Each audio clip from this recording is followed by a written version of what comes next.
Nicholas Bradley. This is Maggie Hutchins, Kenan Smart, and Ethan Morse. We are with the Wolverine Cybersecurity Task Force, here to brief you on the continued situation regarding Tango and Titan Communications. Now, the bottom line up front is that the DDoS attacks that occurred last month has been resolved, and Titan Communications is now fully functional. While this is very good news, there has been a number of concerning developments since then. This includes recent intelligence that shows that the DDoS attacks were perpetrated by a nation-state actor outside of the EU. It has also been discovered that a recent ransomware attack has hit Tango, which has affected their ability to conduct business, as well as resulted in the leakage of personal identifiable information of EU citizens. There are a number of things that we know about this situation, and a number of things that we are working to address and to understand.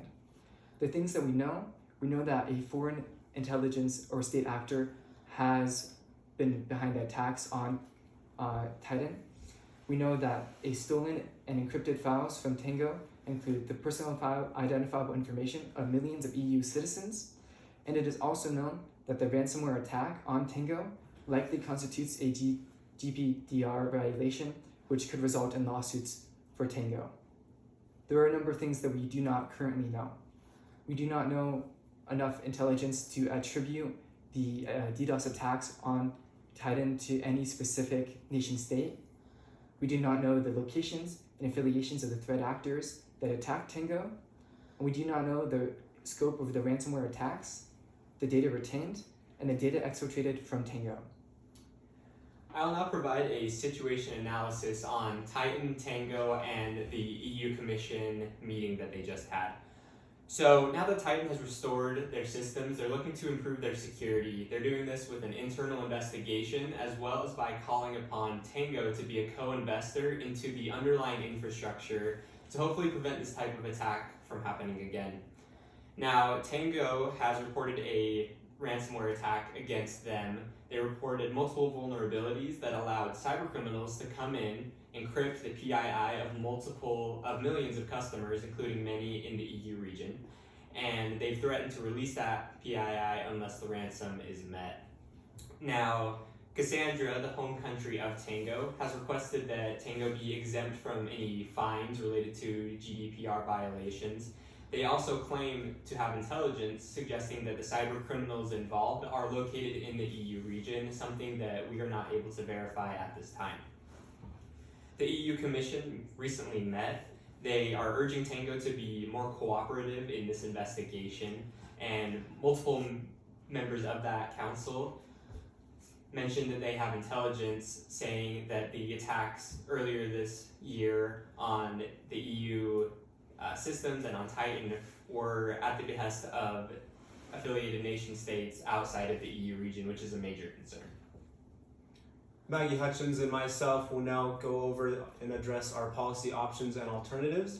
We believe that these recommended options provide a comprehensive solution to the ongoing cyber crises. As you can see from our decision document on our table, we have a two-pronged approach. One is a public approach, and the second is a private approach.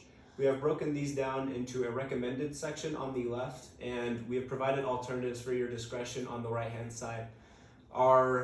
The time-sensitive responses are highlighted in yellow just to aid in the implementation of these policies. We will now start with the recommended public policies on the top left side. We recommend that Europol continue coordinating the ongoing investigations of member states into the attribution of the Titan DDoS attack and the Tango ransomware. We also recommend utilizing NATO's Cyberspace Operations Center to facilitate intelligence collection and dissemination in support of our investigations. This should be at the secret and top secret classification level for member states. Now, for our next recommendation, we do recommend that the European Data Protection Board expands and clarifies on Article 50 of the GDPR, particularly as it pertains to enforcing violations on external countries. Our last recommendation is to have the Honorable Mr. Lat Knudsen, our EU Head of Delegation to the United Nations, discuss a multilateral approach in sanctioning Tango for their failure to comply in the DDoS investigation. This will create a more responsible and accountable cyberspace. We will now move on to our public alternatives to be used at your discretion. An alternative is to have NATO prepare for an offensive cyber response to our attacks. At this time, we do not have a confident assessment to a perpetrator, and we believe that this would be a premature option at this time.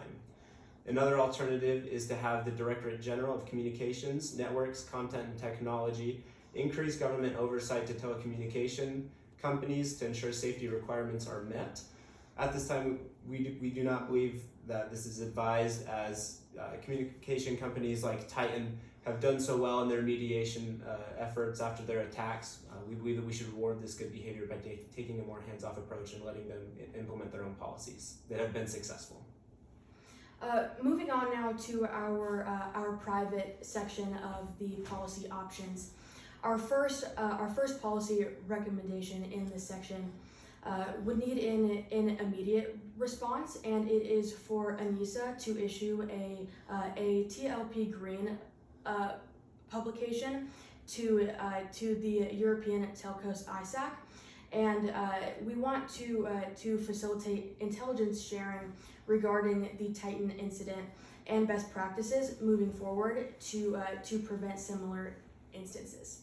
At this time, we do not advise Tango to pay the ransomware for the encryption key. We believe that this should be contingent on further investigation into the scope and extent of the data breach.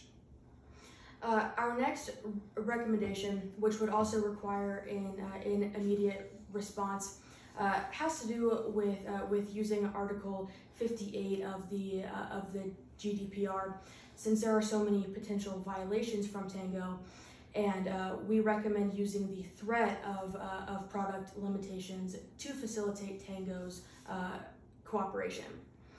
Our last recommendation in the private policy options section is for ANISA to continue collaboration with Titan in their remediation efforts, and to prepare plans to prevent similar disruptions in the future. A private approach alternative we provided is to advise Tango to pay partial ransom for the decryption key. This could buy us more time in our investigation, but as of right now, we believe that the investigation is still ongoing and we have as much time as we can, so we do not advise paying partial ransom at this time. And our last policy alternative is to immediately pursue administrative fines against Tango for its GDPR violations, instead of pursuing Tango potential limitations in the EU. Thank you, and we will now take your questions. Thank you so much for the presentation, and thank you also for respecting and staying within the time limit. Well done. And yes, as you said, we will now move to the Q&A. So this is the chance for the four judges to ask any questions you may have. Is there someone who wants to start us off with a question? Please feel free to just unmute yourself.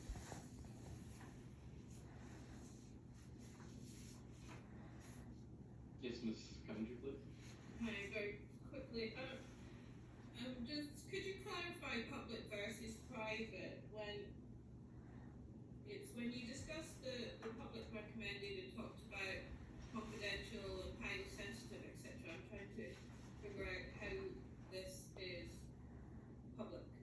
So just a bit of clarification, please. Yes, absolutely. So our public response options are the ones that the government organizations within the EU would be taking, while the private refers to the private sector, the industries within the EU. Did that clarify well enough?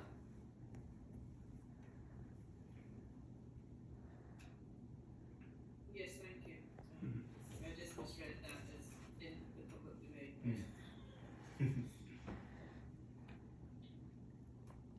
Ms. O'Donnell, would you like to comment? Yeah, a couple questions sort of following along a similar vein.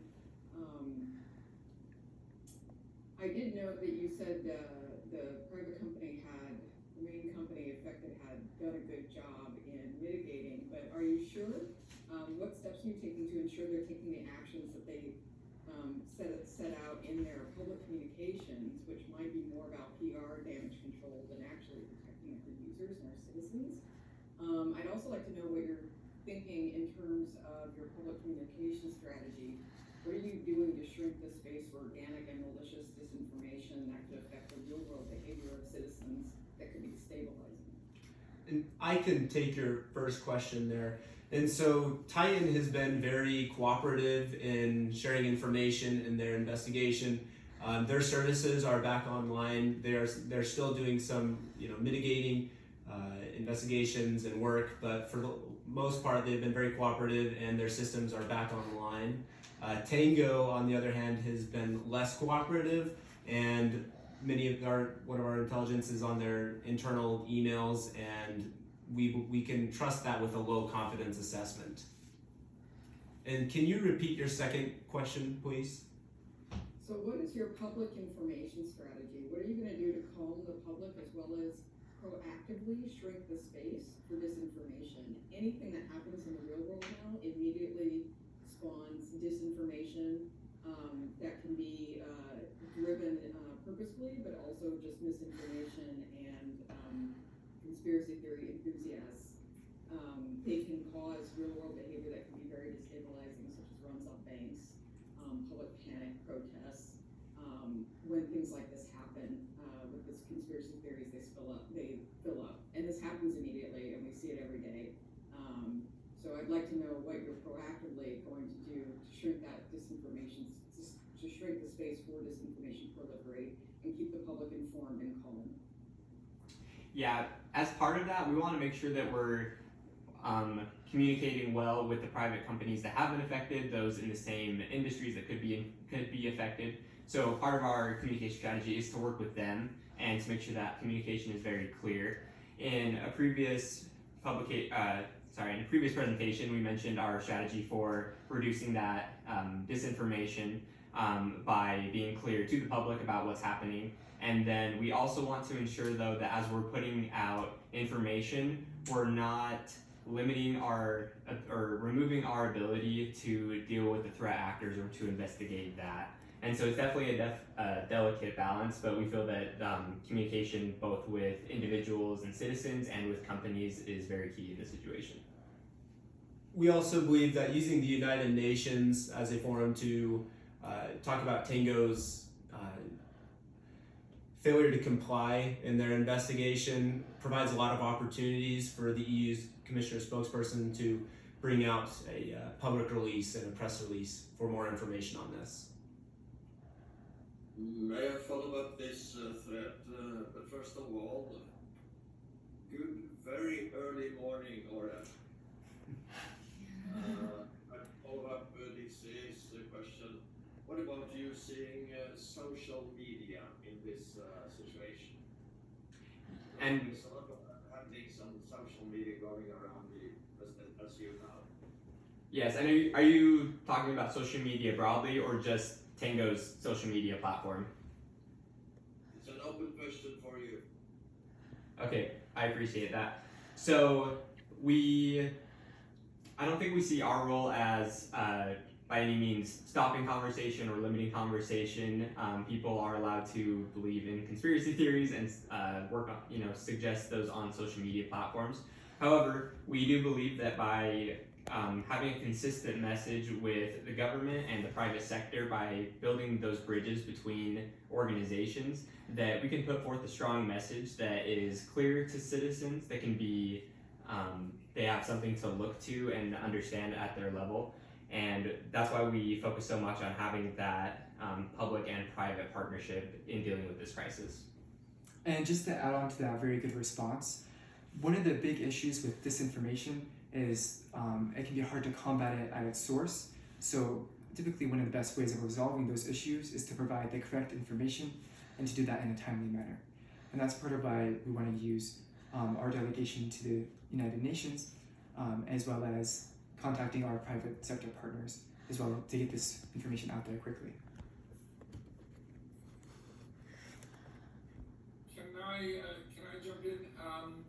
just, and I'm down in the weeds now. You mentioned ENISA issuing a TLP green publication to the telcos. What exactly did you see in that publication? What was the message that ENISA would be issuing? Sure.